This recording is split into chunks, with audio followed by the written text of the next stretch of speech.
Good morning, all. So I relatively recently returned from my honeymoon on the island of St. John after being married here just 3 weeks ago. And it was a wonderful time of pristine beaches, relaxation, sunshine, the very clear Caribbean water, swimming, boats, snorkeling, my first time scuba diving. So all that to say that, to be honest, I'm still kind of adjusting from being on island time. So you might imagine that my initial reaction to looking at today's gospel, which I'm to preach on today, the parable of the weeds among the wheat, or the parable of the wheat and the tares, as it is variously known, in which Jesus talks about evildoers being gathered up into, and being thrown into a furnace of fire, where there's weeping and gnashing of teeth, was not one of unbridled enthusiasm. And I imagine the feeling among many, or most, maybe even all of you, might be similar. It's the middle of the summer, after all, and this is a time when many of us are slowing down, relaxing, trying to enjoy life a little bit more. And of course, this is not just any summer. This is a summer when there are incredible heat waves hitting many parts of this country, going on for over a month now with no sign of letting up. And that's not to mention the floods and the wildfires that have been going on. As it says in today's reading from the Romans, which we actually didn't hear today because we're doing baptisms. Who wants to hear about a furnace of fire and weeping and gnashing of teeth when babies are getting baptized, right? But anyway, another of the readings today talks about creation groaning, and creation most definitely is groaning right now. So all that to say that then when after speaking about the furnace of fire, Jesus says, "Let anyone with ears listen," well, perhaps we find ourselves feeling like we rather wouldn't listen to this parable today, especially given the baptisms of today, a time for celebration and rejoicing. However, I do believe that there is actually a profound message of peace and unity hidden, disguised in today's parable. For in our world today, we are not only afflicted by the heat of wildfires and atmospheric temperatures, we are afflicted by the heat of social division. And Jesus' words, when we understand him, I think can help us cool down. So how can we understand Jesus' words in this way? Well, at this point in the Gospel of Matthew, from which today's passage is taken, Jesus' work is well underway. He's rolling along.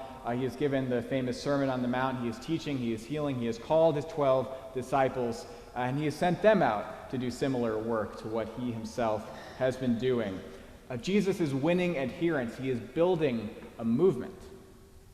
But now, he's begun to confront the reality that not everybody is receptive to his message and to him.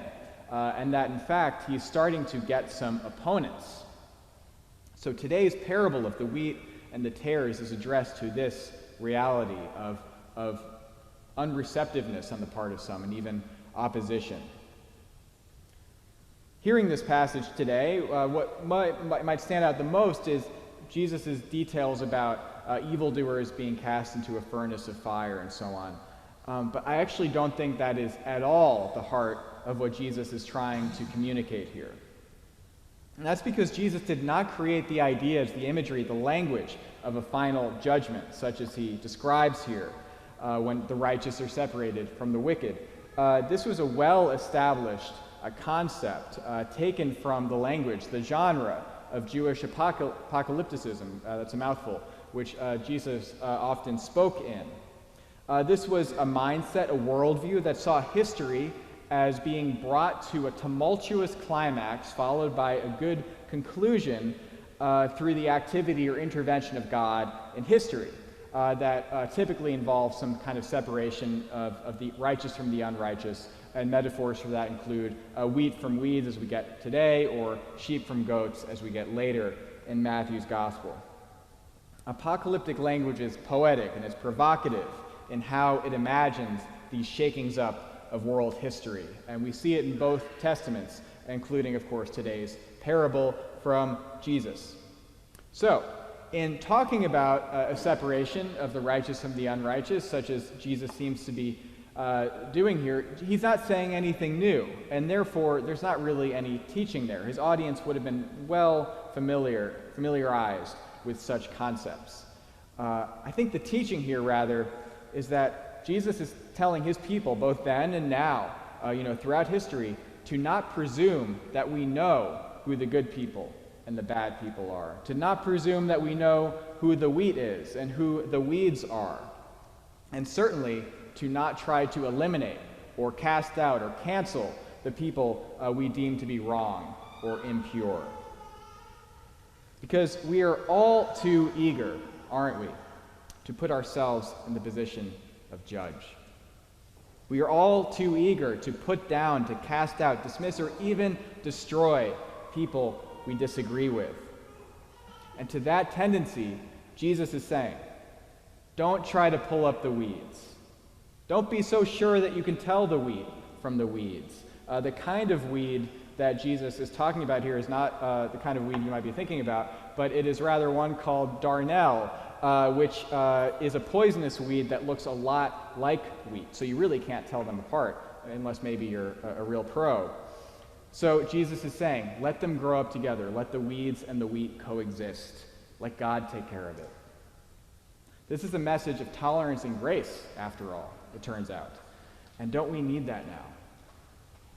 This passage has been used for a very long time, for millennia, really, to argue for religious tolerance. In fact, what might be the first written articulation of the idea of the separation of church and state back in the 1600s invoked this very passage. It was written by a Baptist minister who also founded Rhode Island. Trivia. But anyway, but at least in our part of the world nowadays, it's not religion that people fight and argue about as much as it is politics. So many Americans have become fanatical, dogmatic, and intolerant in their politics in a way that resembles religious extremism.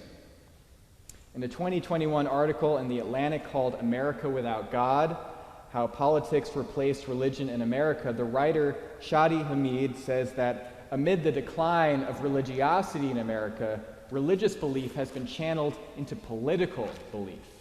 That political debates have taken on the character of theological disputation. A political theorist that he quotes has called this the law of the conservation of religion, a bit like the law of the conservation of energy. That in any given society, there is actually a relatively constant and fixed supply, if you will, of religious conviction. What varies is how and where it is channeled.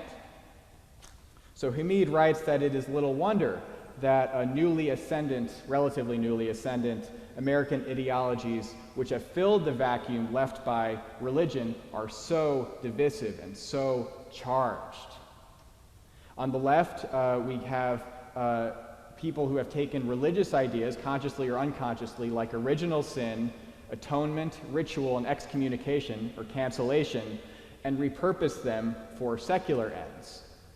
And on the right, we have a movement toward ethno-nationalism, draped in some of the trappings of organized religion, but often looking like a tent revival stripped of Christian witness, as well as a drift towards conspiracy thinking. Now, most of us, I would imagine, find us somewhere between those two extremes, but even still, because of the cultural atmosphere we live and breathe in, we are susceptible. I know I am susceptible to be led, indeed misled, by our society's addiction, fixation, and obsession with judging and condemning our neighbors. And today, as always, Jesus calls us to a different and a better way. He doesn't call us to give up our convictions. He doesn't call us to stop disagreeing. He certainly doesn't call us to give up standing up for what we believe is right.